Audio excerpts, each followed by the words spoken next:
Assalamualaikum warahmatullahi wabarakatuh.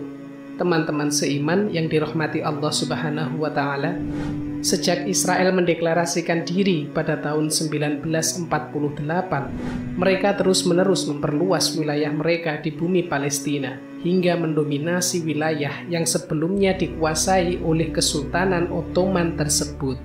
Israel telah melakukan konfrontasi dengan warga Palestina yang telah tinggal lama di wilayah tersebut hingga saat ini, sehingga kesedihan dan penderitaan pun masih terus menyelimuti masyarakat Palestina. Meski begitu, mereka tetap kuat dan tidak menyerah karena mereka percaya pada janji Allah sebagaimana yang telah termaktub dalam Al-Quran, di mana beberapa ayat dalam Al-Quran menyatakan tentang kondisi Palestina, termasuk tindakan kaum Bani Israel yang selalu berulah. Lalu, apakah janji Allah Subhanahu wa Ta'ala kepada Palestina? Dan konsekuensi apa yang Allah berikan atas keonaran yang dilakukan oleh Israel tersebut? Mari kita bahas.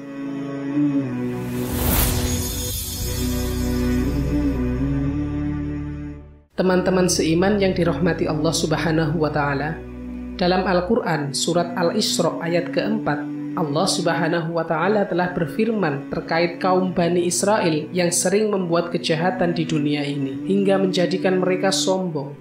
Tetapi pada akhirnya Allah telah menetapkan kebinasaan untuk mereka.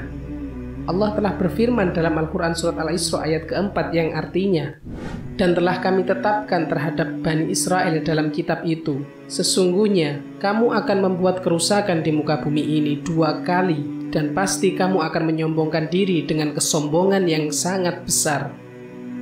Ayat ini telah menerangkan bahwa Allah Subhanahu wa Ta'ala telah menganugerahkan kitab Taurat kepada Bani Israel agar menjadi petunjuk.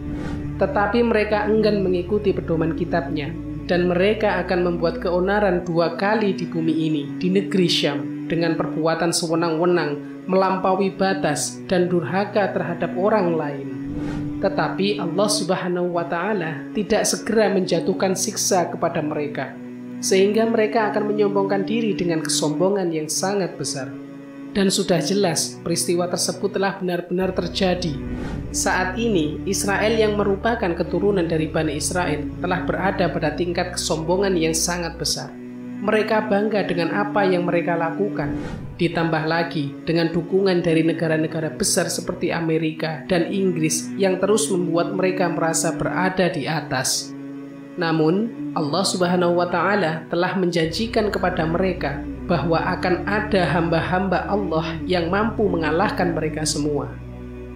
Selanjutnya, dalam Al-Quran surat Al-Isra ayat ke-5, Allah Subhanahu wa Ta'ala telah berfirman, "Maka apabila datang saat hukuman bagi kejahatan pertama dari kedua kejahatan itu, kami datangkan kepadamu hamba-hamba kami yang mempunyai kekuatan yang besar.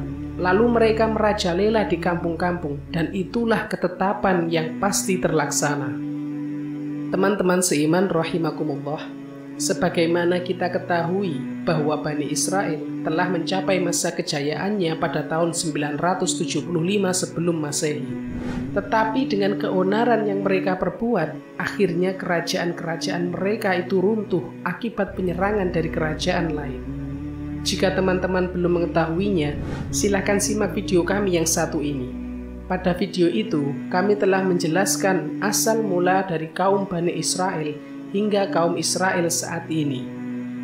Kita lanjutkan lagi teman-teman. Setelah mereka hancur akibat kesombongan mereka, Allah tidak langsung mengadab mereka.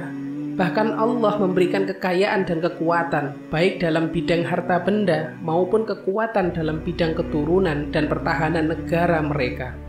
Seperti yang termaktub dalam Al-Quran surat Al-Isra ayat ke-6. "Kemudian kami berikan kepadamu giliran untuk mengalahkan mereka. Kami membantumu dengan harta kekayaan dan anak-anak, dan kami jadikan kamu kelompok yang besar." Jadi teman-teman, dengan demikian mereka telah kembali menjadi bangsa yang merdeka serta dapat menguasai kembali negerinya dan menjadi bangsa yang kuat dan bersatu seperti sedia kala. Hal itu merupakan ampunan dan rahmat dari Allah Subhanahu wa Ta'ala semata. Jadi, Bani Israel itu memang sempat bertaubat kepada Allah, sehingga kemudian Allah memberi kejayaan dan kekuatan hingga pertahanan negeri kepada mereka. Meskipun demikian, kita tidak boleh beranggapan bahwa Allah Subhanahu wa Ta'ala telah berlaku tidak adil. Meskipun mereka telah melakukan banyak kejahatan di tanah Syam, dari dahulu kepada semua utusan-utusan Allah hingga kejahatan yang terjadi hingga saat ini yang kita saksikan sendiri, sebaiknya kita tidak menganggap bahwa Allah tidak berlaku adil kepada para muslimin. Sebenarnya, di balik semua itu, Allah Subhanahu wa Ta'ala telah menyiapkan suatu rencana bagi kita semua.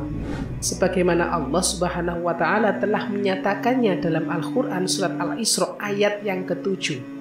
Jika kamu berbuat baik, berarti kamu berbuat baik untuk dirimu sendiri.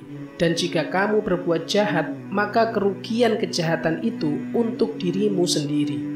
Apabila datang saat hukuman kejahatan yang kedua, kami akan membangkitkan musuhmu untuk menyuramkan wajahmu.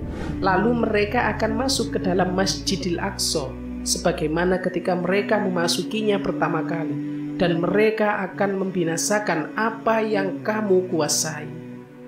Jadi teman-teman, ayat ini telah menyatakan bahwa apabila Bani Israel itu berbuat baik, maka hasil kebaikannya itu untuk mereka sendiri. Namun apabila mereka berbuat jahat, maka kerugian kejahatan itu juga untuk diri mereka sendiri. Selanjutnya dinyatakan kejahatan atau keonaran kedua yang diperbuat oleh kaum Bani Israel ini, lalu Allah Subhanahu wa Ta'ala akan menimpakan azab kepada kaum Bani Israel atas kejahatannya itu. Dan apabila datang saat hukuman kejahatan yang kedua yang telah Allah tetapkan di dalam kitab itu, maka Allah Subhanahu wa Ta'ala akan mendatangkan orang-orang beriman untuk melawan mereka dan mengalahkan mereka. Sehingga hal itu dapat membuat wajah mereka menjadi suram karena kesedihan dan penderitaan yang mereka alami.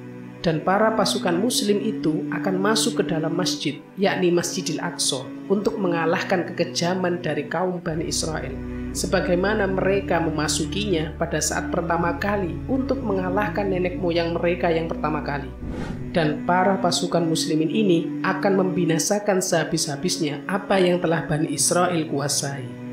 Ayat ini telah menyatakan bahwa kejahatan dan keonaran kedua yang diperbuat oleh kaum Bani Israel, maka Allah Subhanahu wa Ta'ala akan menimpakan azab kepada mereka. Pada konteks saat ini, mereka dengan kesombongannya telah melakukan keonaran yang kedua kalinya di tanah Syam. Sementara itu, Allah Subhanahu wa Ta'ala tetap mengingatkan bahwa apabila mereka kembali mengulangi kedurhakaan mereka seperti yang pernah dilakukan oleh nenek moyang mereka, niscaya Allah Subhanahu wa Ta'ala akan menurunkan azabnya kembali dengan yang lebih pedih. Di samping itu, Allah Subhanahu wa Ta'ala telah menyediakan azab api neraka jahanam sebagai penjara yang abadi bagi mereka di akhirat kelak. Karena hukuman itulah yang pantas dijatuhkan terhadap orang-orang yang tidak mau beriman kepada Allah Subhanahu wa Ta'ala. Jadi Allah Subhanahu wa Ta'ala juga telah menjanjikan kepada Bani Israel bahwa mereka akan dikalahkan oleh para muslimin yang memiliki kekuatan iman yang kuat dalam dirinya, sehingga Bani Israel akan kalah dan binasa. Hal ini merupakan azab bagi mereka di dunia. Tetapi di akhirat nanti, mereka akan mendapatkan azab dari api jahanam sebagai penjara abadi bagi mereka. Teman-teman seiman yang dirahmati Allah Subhanahu wa Ta'ala, itulah janji Allah Subhanahu wa Ta'ala kepada Palestina yang telah termaktub dalam Al-Quran. Dan sudah sepatutnya kita sebagai kaum muslim mempercayai apa yang telah termaktub dalam Al-Quran. Sebab segala hal yang telah ditakdirkan oleh Allah pasti akan terjadi sesuai dengan kehendaknya. Itulah pembahasan kita tentang janji Allah Subhanahu wa Ta'ala kepada tanah Syam, kepada Palestina terhadap kejahatan-kejahatan yang telah diperbuat oleh bangsa Israel. Bagaimana pendapat teman-teman sekalian? Silahkan tulis di kolom komentar ya. Semoga video ini dapat memberikan manfaat untuk teman-teman seiman sekalian. Apabila ada salah dari tutur kata penjelasan kami, mohon maaf yang sebesar-besarnya. Wassalamualaikum warahmatullahi wabarakatuh.